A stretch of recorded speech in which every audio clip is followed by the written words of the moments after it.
Hello and welcome back to Building on a Budget Models. I'm Thomas and this is the final part of the Belkits MG Metro 6R4 Monte Carlo Rallye 86 build. Now firstly, I should really have put the wheels together in a previous video, but never mind. They were done in TS26 gloss white, and then I just gave the tyres a little bit of a sand before putting them on. There's also this spare wheel that goes in the front. As you can see, it's got no nuts in the middle. And then there's some little decals that go in the middle to simulate the kind of central hub and the nuts. Now then there's a couple of holes that need to be drilled in here for some more pipes from the vinyl sprue. Just used a little bit of poly cement to secure them in place. Now these are a little bit fiddly, and one of them needs to kind of be fed out through the top, which didn't really work out properly when I put them together like so. I'd say that this part is probably one of the downsides of the kits. There's only 2 holes for the interior tub to fit in, and it's a little bit difficult to get it in the right place. Wheels go on really nicely though. You're given 2 options for the wheels in the kit. The other one is for the Rothmans livery version. Now once these have been put together, there are then various other engine parts that need to be put in. When I've painted this silver, I then use a little bit of blue and red Sharpie to do some of the kind of pipe clips.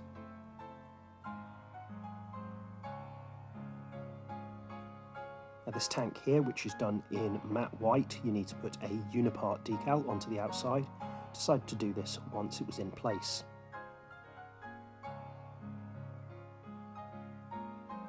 This tank here actually comes in 2 parts, and it might be a good idea to do the lower half of it in a slightly different colour to make it look like it's filled with coolant.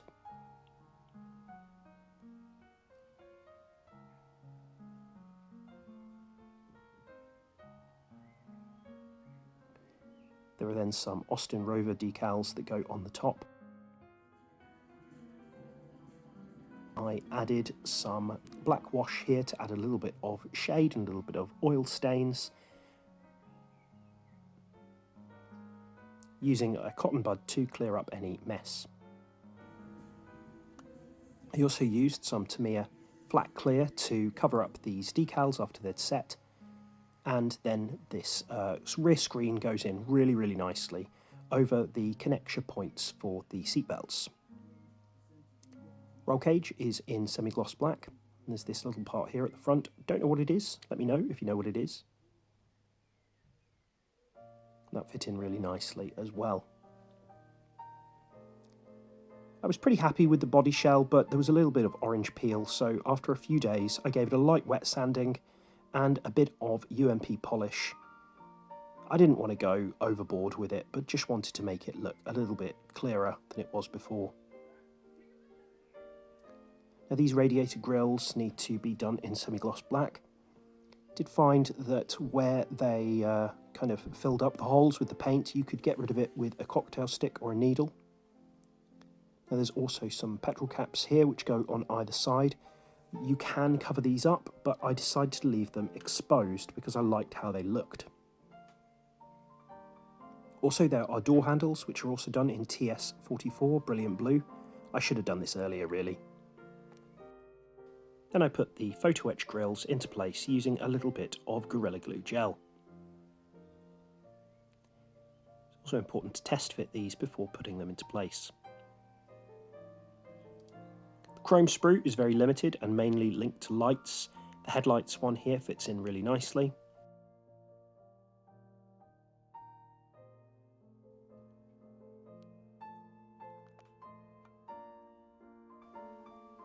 This one has got a little sort of curved shape to fit around the tow hook. The wax pencil is really useful here to apply these carefully. Now the night stage lights go together well. These are done in Brilliant Blue, just like the bodywork. And these fit in fantastically.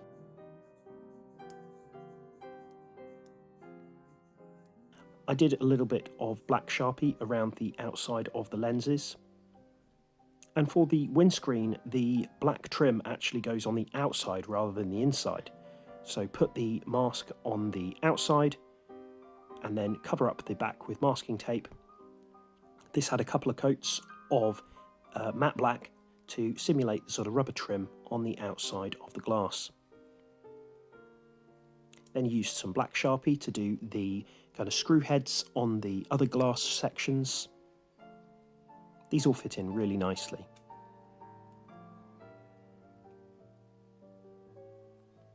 This is the only one that fits in from the inside. There's a couple of holes that fit into the top. There's a few screws that fit onto this front wing section. Now these chrome decals here, they are decals. I thought they were stickers. They work really nicely to fit into the wing mirrors. And there is another one for the badge and the rear view mirror. There's a couple of spare ones which I didn't use. I think they might be for the other livery.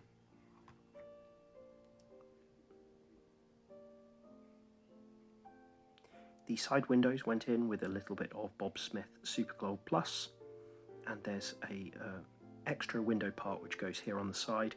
Unfortunately, a little bit too much glue went onto that. It left a little bit of frosting, but it's not too bad. Now there are some photo etch screws that are supposed to go around the outside of these windows. I decided that my life is too short for that kind of bother, and so just left them as is.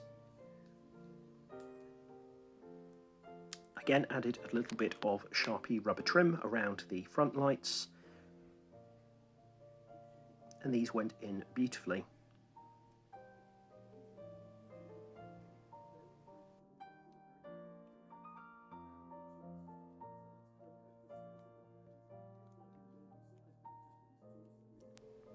Now the tail lights here didn't have any lines to show where the colours needed to be, so I used some masking tape and then did the red first, peeling that off to leave where it needs to be orange below.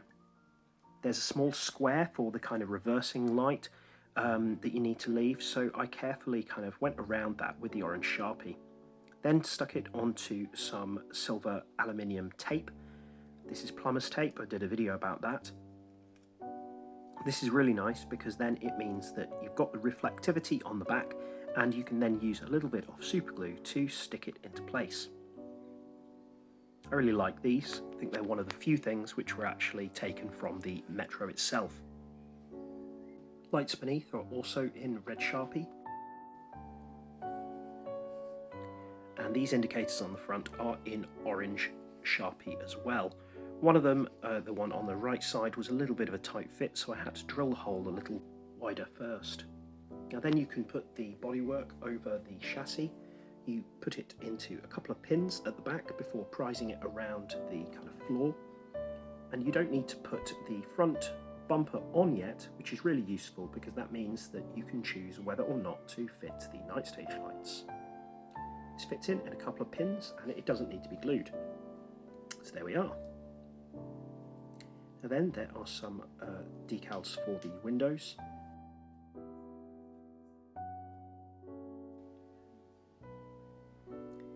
And then there's this other decal here, which is a defrosting strip. You could have put this on the inside actually. I maybe would have done that if I had done it again. Then there's a tax disc, also probably could have gone on the inside as well. But it's really nicely detailed and has the correct date. And then this other one goes on the rear.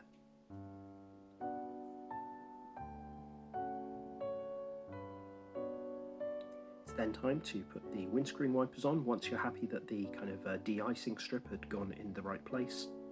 These fit really, really nicely, just done in a little bit of semi-gloss black. There's then some other pins and buttons which I had done in red Sharpie. This one here is the electrical switch off clip, and you need to drill a small hole first to get it into place.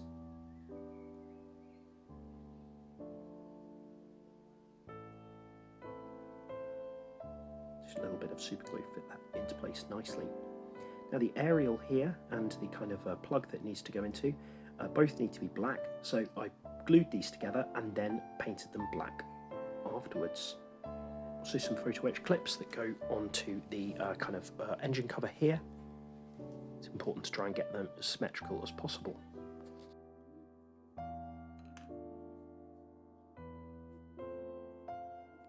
There are 4 bonnet clips at the front. Again, important to get them as symmetrical as possible.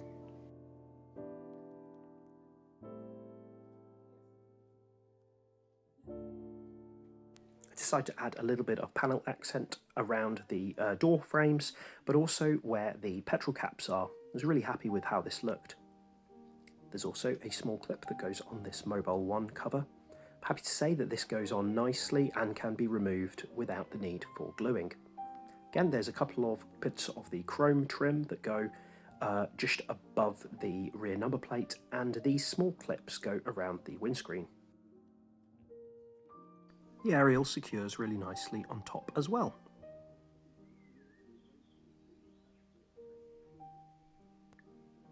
There are these clips here which go at the night stage lights. I found if you glue these just to the lights themselves rather than to the bonnet, you can remove them really easily.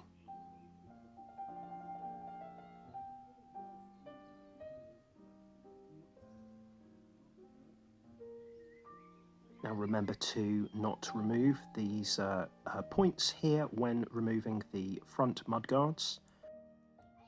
The instructions ask for the mudguards to be painted in the brilliant blue as well, but I decided that I preferred how they looked in black, and also I was worried about them bending and the paint flaking off. A little bit of CA glue and these go in really nicely. There are also some photo etch frames that go on the back ones. Now these aren't included in the instructions, so I assume that they are optional, but I saw some other people had used them on their builds and really liked how they looked. Again, a little bit of CA glue gel and these go into place nicely. And there it is, finished. This is a really nice kit. It's an amazing looking car in my opinion, and I'm really looking forward to getting some more Group B rally car kits in the future. I know Belkits have got an RS200 planned in the near future, which is definitely on my wish list. Please let me know what you think in the comments below, and thanks a lot for watching.